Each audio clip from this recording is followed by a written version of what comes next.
കോട്ടയത്ത് കിണറ്റിലേക്ക് വീണ പന്തെടുക്കാൻ ശ്രമിക്കുന്നതിനിടയിൽ 10 വയസ്സുകാരൻ മരിച്ചു. കരൂർ കുടക്കച്ചേരിയിലാണ് സംഭവം.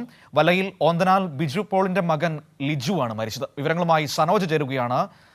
സനോജ്, എങ്ങനെയാണ് ഈ അപകടം സംഭവിച്ചത്? എന്താണ് നടന്നത്?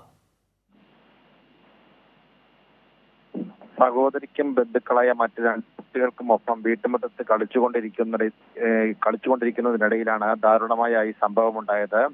കോട്ടയം കരൂർ കുടുക്കച്ചിറയിലാണ്, സമീപമാണ് ഈ സ്ഥലം. കളിക്കുന്നതിനിടയിൽ ബോള് സമീപത്തെ കിണറ്റിലേക്ക് വീണതിനെ തുടർന്ന് വക്കില്ലാത്ത കിണറായിരുന്നു. ബോളെടുക്കാൻ ശ്രമിക്കുന്നതിനിടയിലാണ് ഈ കുട്ടി കിണറ്റിലേക്ക് വീണത്. ഒപ്പം ഉണ്ടായിരുന്നവർ ബഹളം വെച്ചതിനെ തുടർന്ന് മറ്റുള്ള ആളുകൾ, അതായത് ബന്ധുമിത്രാദികൾ ഓടിയെത്തി ഈ മരണമടഞ്ഞ ലിജുവിനെ കരക്കെത്തിക്കുമ്പോഴേക്കും മരണം സംഭവിക്കുകയായിരുന്നു. വല്ലയിൽ ഓന്തനാൽ ബിജു പോളിന്റെ മകനാണ് 10 വയസ്സുള്ള Liju. Kudukkachira saint Joseph L P സ്കൂളിലെ 4ാം ക്ലാസ് വിദ്യാർത്ഥിയാണ് മരണമടഞ്ഞ ലിജു. മനു, ചെളിയിൽ പുതഞ്ഞതാണോ മരണപ്പെടാൻ കാരണമായത്?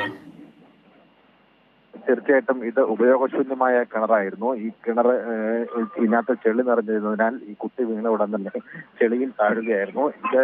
ഇതിനെ തുടർന്ന് കുട്ടിയെ അപകട സ്ഥലത്തു നിന്നും പുറത്തിറക്കാൻ വലിയ ബുദ്ധിമുട്ട് നേരിടേണ്ടി വന്നു. ഇതാണ് മരണത്തിനിടയാക്കിയത് എന്നുള്ളതാണ് പോലീസ് നൽകുന്ന വിശദീകരണം. മനു, ശരി. കോട്ടയത്ത് നിന്ന് സനോജാണ് വിവരങ്ങൾ നൽകിയത്. കിണറ്റിൽ വീണ പന്തെടുക്കാൻ ശ്രമിക്കുന്നതിനിടയിൽ കുഞ്ഞ് മരണപ്പെടുകയായിരുന്നു. വിവരങ്ങളാണ് സനോജ് നൽകിയത്.